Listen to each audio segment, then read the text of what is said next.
Solve how to fix WWE 2K22 keeps crashing on Windows PC. 1. Verify the game files in Steam. 2. Update graphics driver using the recommended Avast driver updater in this video guide. 3.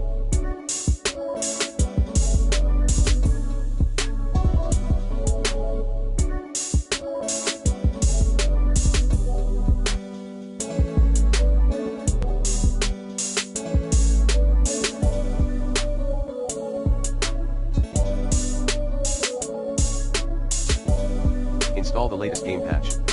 4.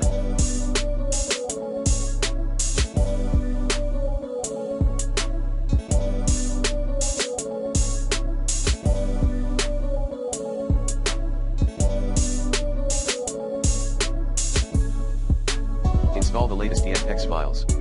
5.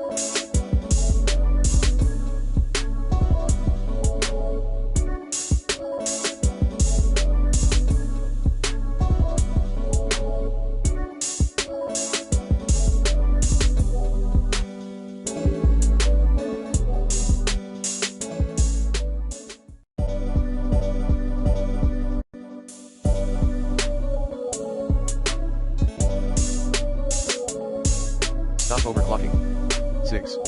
Disable Steam overlay. 7. Disable third-party antivirus software.